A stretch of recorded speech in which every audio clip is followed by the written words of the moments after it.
Olá, paranormais e sobrenaturais, eu sou Cris Yanovich e cá estamos nós no nosso canal Paranormal e Sobrenatural para mais um relato assombrado.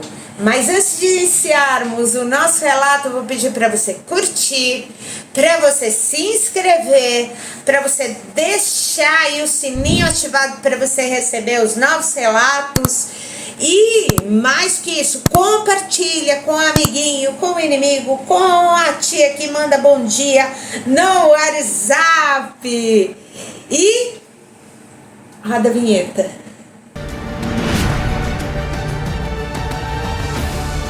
Você está no canal Paranormal e Sobrenatural. Aqui você encontrará relatos de assombrações, investigações e muita informação sobre o sobrenatural. Inscreva-se e acione o sininho para receber as novidades. No Ocidente, a grande maioria das pessoas considera a Sexta-feira 13 algo negativo, algo de mau agouro. Mas se a gente falar desta origem da ideia da Sexta-feira 13 ser algo de mau agouro, a gente vai encontrar as raízes no cristianismo.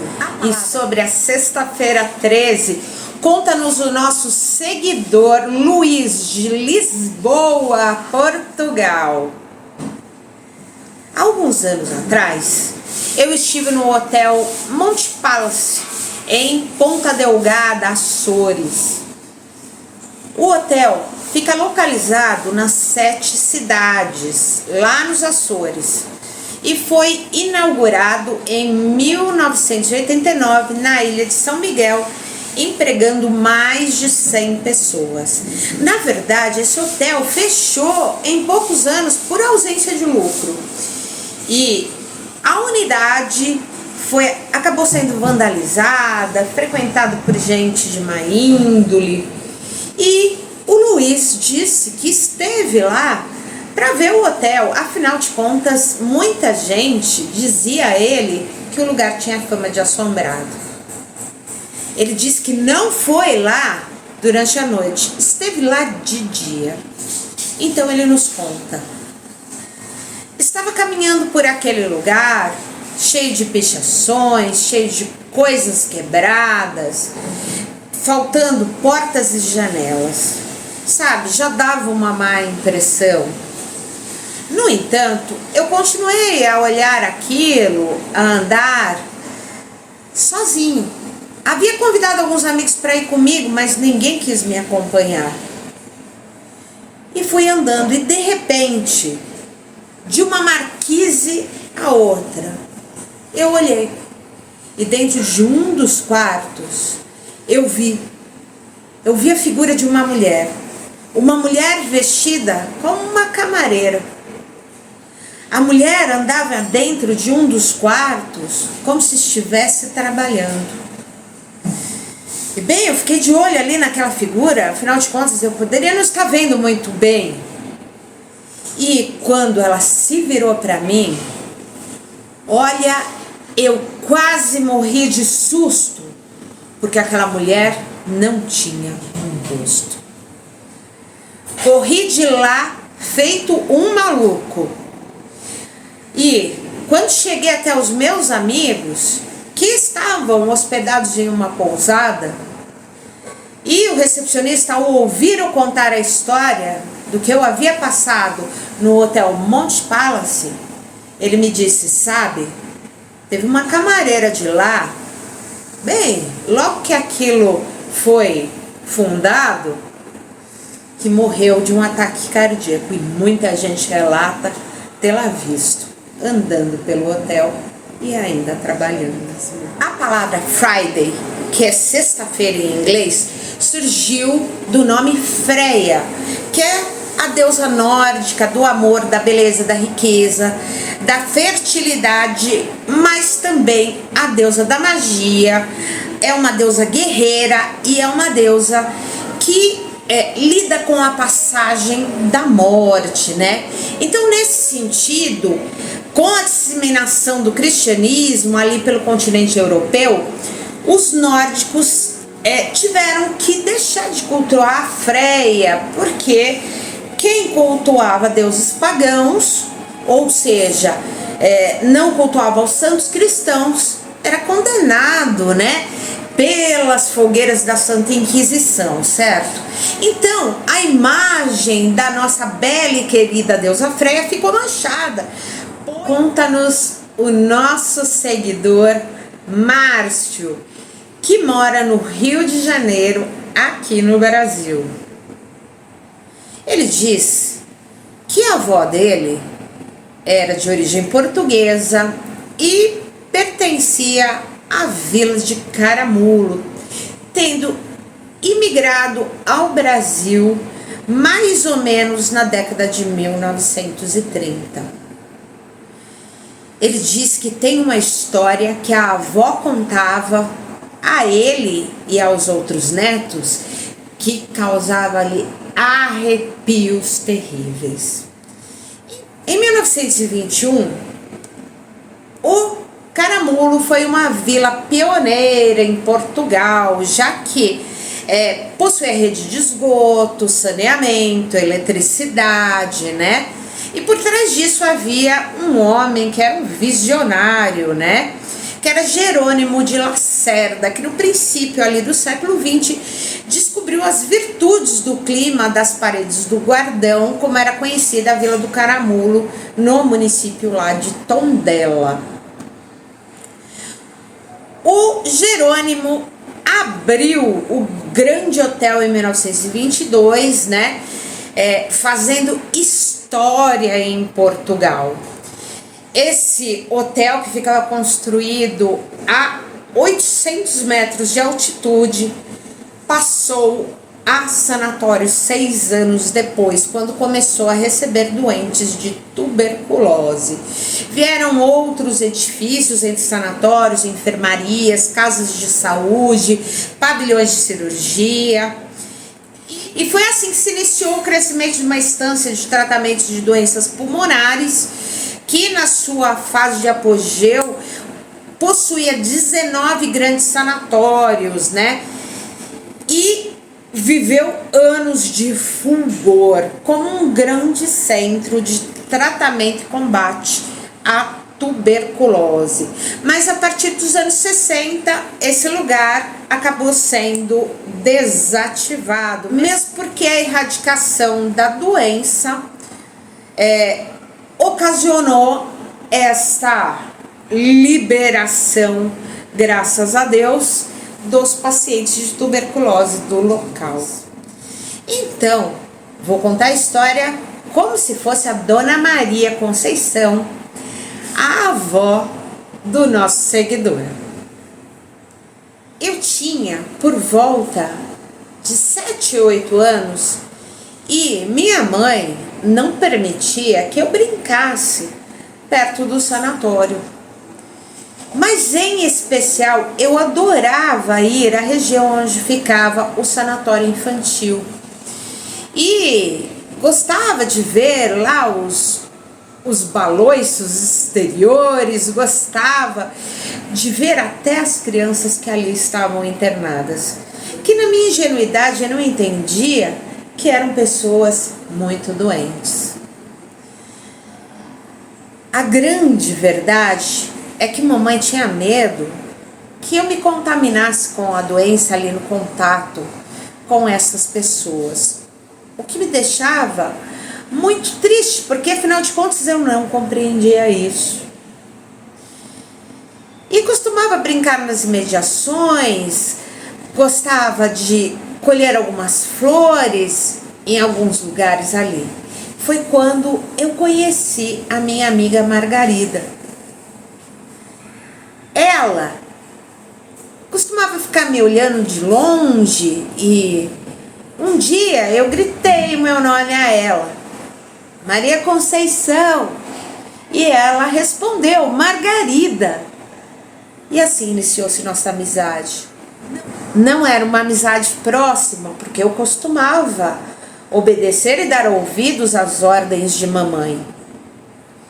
Mas Nós brincávamos, eu deixava flores para ela e pedrinhas que eu achava interessantes e que ela recebia com muito amor. Eu percebia, de certa forma, que ela não estava muito saudável. E então, o amor não diminuía, a amizade só crescia por aquela menininha de cabelos louros e olhinhos bem vivos, apesar de seu ar pouco saudável. Brinquei com ela por 1 ou 2 anos. Então, um determinado dia, ela deixou de aparecer. E eu chamava às vezes dizendo o nome dela, às vezes dizendo o meu nome. Mas ela não apareceu mais. Eu fiquei triste. Na verdade, até fiquei um pouco decepcionada com minha amiga, que não voltava a me procurar. E numa determinada noite, eu estava deitada, com uma lamparina acesa ao meu lado. Não, eu não estava dormindo, estava completamente acordada.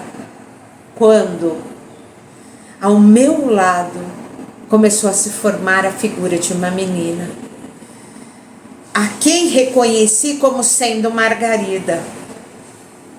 Eu tomei um susto, me encolhi, cobri a cabeça, mas eu ouvi a vozinha dela dizer: Maria Conceição, Maria Conceição. Então, descobri só os olhos e vi que ela estava debruçada sobre mim.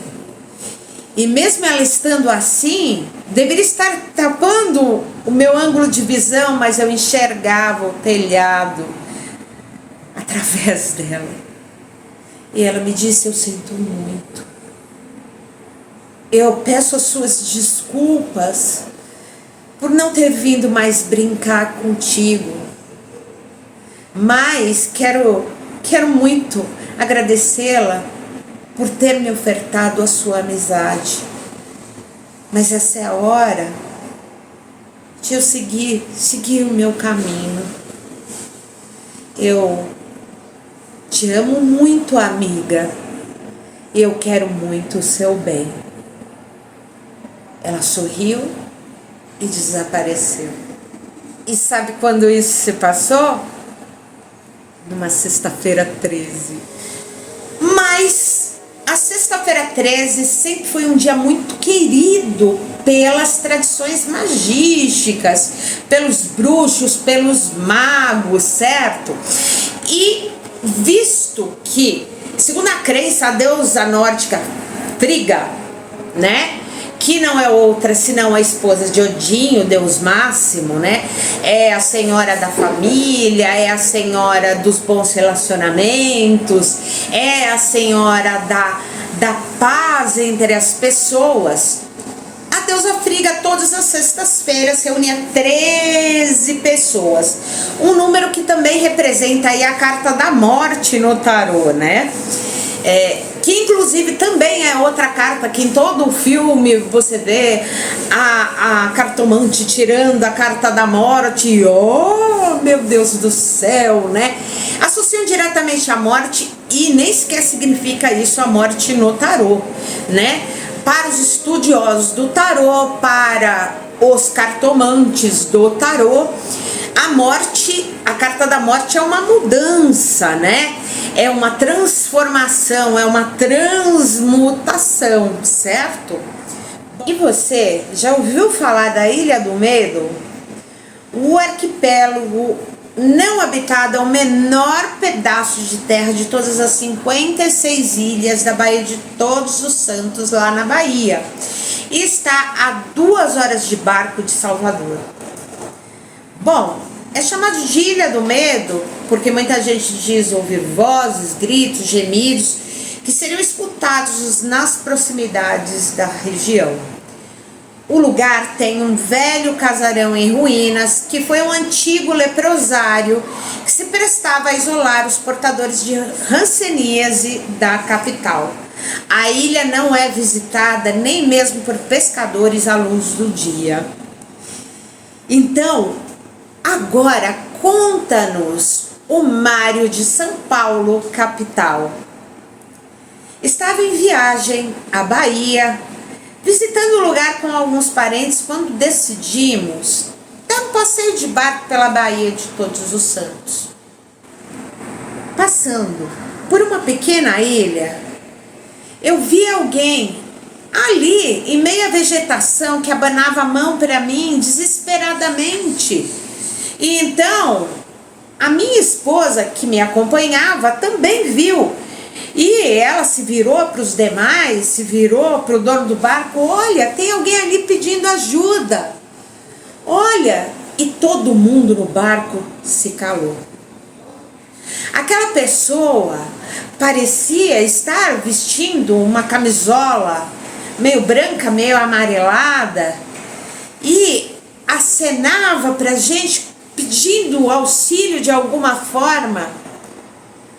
Ninguém no barco sequer se virou para acudir a mulher. Então eu e minha esposa começamos a dizer: ei, olha, a mulher está pedindo ajuda.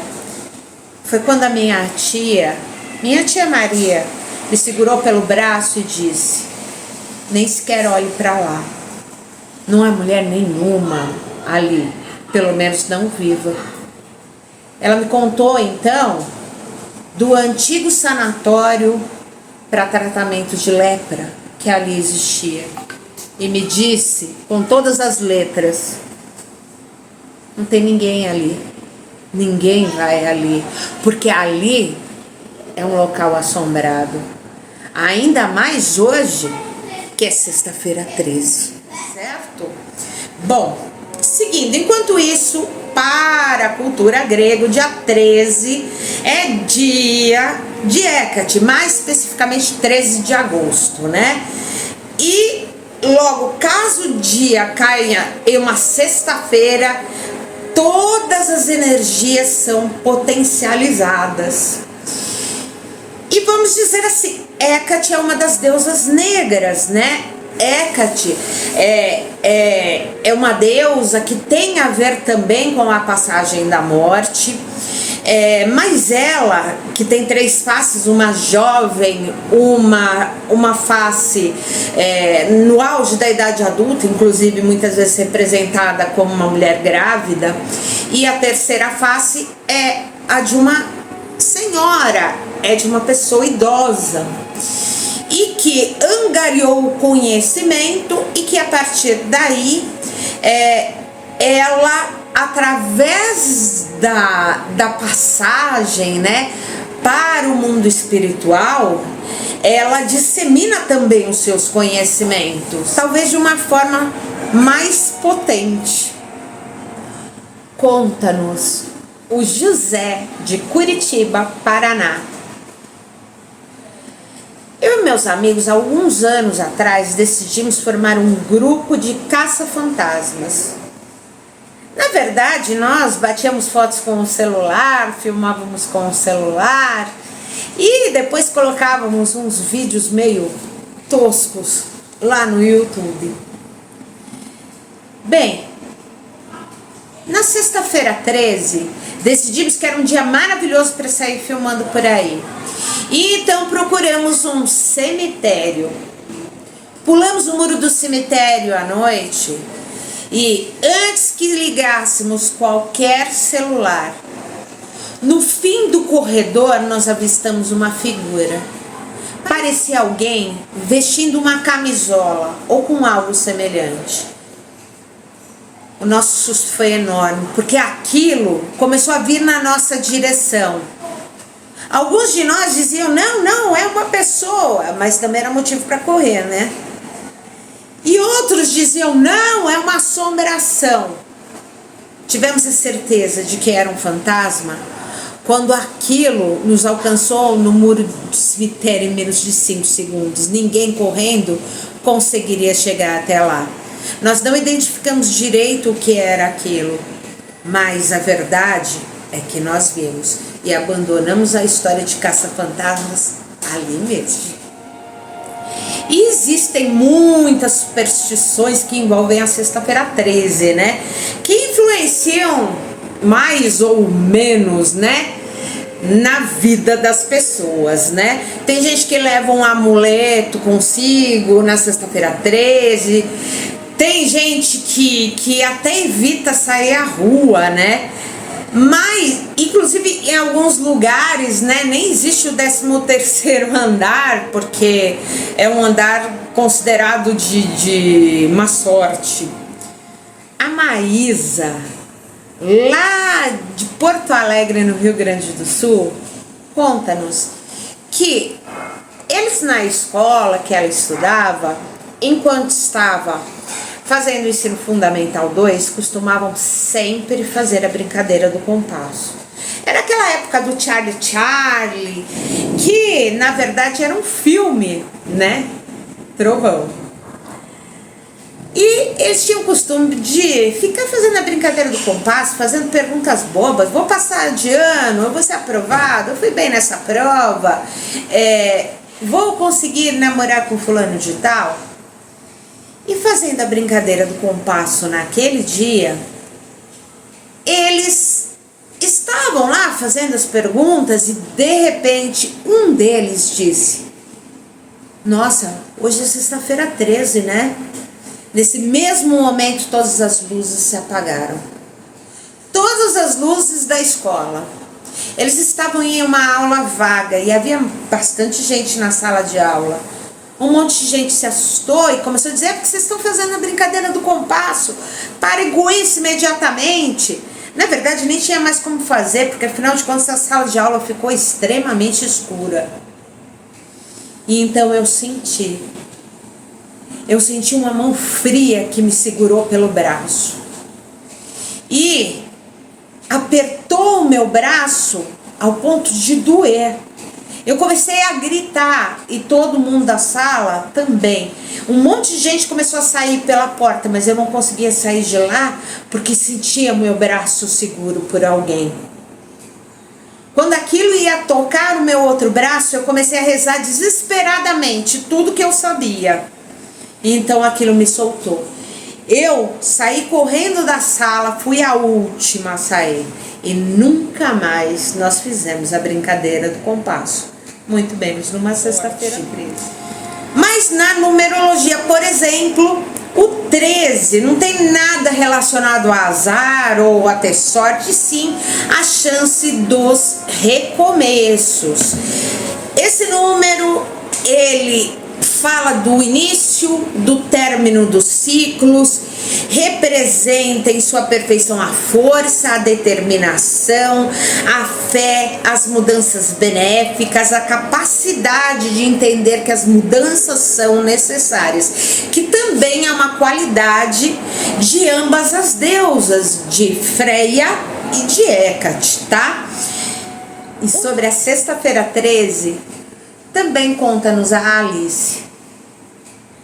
Eu estava com uma ideia fixa em ser uma bruxa, ser uma maga ou algo assim. O problema é que eu tinha 12 anos de idade e não tinha ninguém para me orientar. Então, procurei na internet um ritual que me transformasse numa bruxa. Achei. E era para ser feito numa sexta-feira 13. Aguardei pacientemente até que chegasse o tal dia. E quando deu a meia-noite, acendi uma vela e fiquei olhando nos meus olhos diante daquele espelho. Um espelho grande que eu tinha no quarto. Passaram-se alguns momentos. Então eu comecei a sentir o quarto meio frio. O quarto gelado, imerso na escuridão, porque o ritual dizia que só deveria haver como fonte de iluminação a luz da vela. E olhando para os meus olhos, eu percebi que meus olhos começaram a ficar diferentes, estranhos. Começaram a aparecer rugas no meu rosto e meu cabelo castanho começou a ficar permeado de fios brancos. Comecei a tremer, não só do frio que fazia no quarto, mas por olhar aquilo. Não, não era eu no reflexo, era uma velha de aspecto horrendo. Faltavam-lhe dentes na boca, mas o pior eram os olhos. Não havia íris, não havia pupila, nem havia a parte branca dos olhos. Os olhos dela eram negros, completamente negros. E ela franziu o rosto, bem, que parecia uma caricatura, mas que eu entendi que era algo maligno. Soprei a vela, saí tropeçando pelo quarto, acendi a luz e, bem, tive grandes problemas com aquele espírito que atraí. Não sei de onde, só sei que era mau. O número 1 do 13 representa coragem, iniciativa, sabedoria e disposição. E o 13 está ligado à autoconfiança, autoestima, o otimismo, a liberdade. Então, juntando o 1 e o 3 também, nós temos todas essas qualidades. E você já ouviu falar da emparedada do Recife? Diz que no século XIX, um rico e muito malvado comerciante da cidade descobriu que a filha estava grávida. A verdade é que lá no Recife dizem que a esposa desse comerciante era também amante desse mesmo homem que havia engravidado a sua filha. Então, para preservar a honra da família, ele acabou a emparedando. Amarrou os pés e as mãos da pobre filha e, envolta num lençol, com a ajuda de um comparsa, empurrou a jovem para dentro de um buraco aberto em um banheiro no próprio quarto. Ali ele mandou colocar tijolos e cimentar para emparedar a pobre moça viva. Bom, essa lenda de que ela aparece pedindo socorro é muito disseminada lá pelo Recife e quase todo mundo conhece. Mas conta-nos o Marcos, que é lá do Recife, que um dia, quando passava no bairro de Santo Antônio, lá na Rua Nova, onde fica o tal sobrado, ele começou a ouvir como se fossem gritos abafados. Ele então se virou, olhou e não viu nada. E, bem, ele acabou parando, olhando, talvez alguém precisasse de ajuda. Tirou até o celular do bolso para chamar a polícia. Enfim, os gritos foram aumentando. E então ele sentiu algo segurar pelo braço dele. E quando ele olhou, era um senhor de idade. E esse senhor disse: vamos, siga, não presta atenção nisso não. Ele disse: mas tem alguém pedindo ajuda, tem alguém ali gritando, parece uma mulher. E então esse homem olhou bem dentro dos olhos dele e disse: hoje é sexta-feira 13 e é a emparedada que está pedindo ajuda e você não pode ajudar.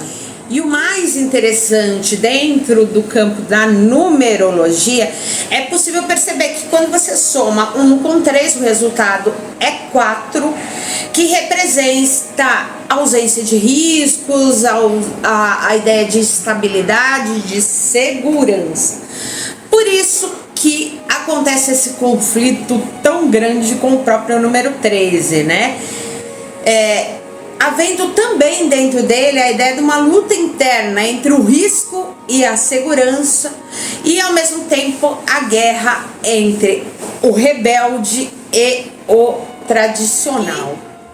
Conta-nos o Paulo, que é lá de Pindamonhangaba, São Paulo, a respeito de um acontecimento com seu pai numa sexta-feira 13. O pai dele tinha arrumado uma namorada nova e queria chegar rápido para vê-la. Então decidiu apanhar um barco ali no Rio Paraíba para chegar mais ligeiro à casa da nova namorada. Ele então viu um barqueiro ali parado, no local onde encostavam os barcos que transportavam as pessoas, e perguntou ao tal homem, que estava de costas, quanto ele cobrava para levá-lo ao tal lugar onde morava a namorada. O homem, que estava de costas ficou. E então subiu no barco e fez sinal para ele subir. Ele de novo repetiu a pergunta: quanto custa a viagem? E ele balançou a cabeça negativa e disse, bem baixinho: estou indo para lá. Pode subir. Não vou cobrar nada. Bom, ele pôs um pé na embarcação e ia colocar o outro, quando ele sentiu um grande, potente gelo às suas costas. O barqueiro estava lá de costas e não virou para ele. E então ele tirou o pé do barco e disse, não precisa não. E então ele escutou uma risada maligna que vinha daquele barqueiro. Ele saiu correndo de lá, até desistiu de ir à casa da nova namorada. Fato é que muitos, conta o pai do nosso inscrito, que subiram naquela embarcação daquele estranho barqueiro, não foram vistos novamente. Mas o barqueiro sempre reaparecia para buscar um novo passageiro que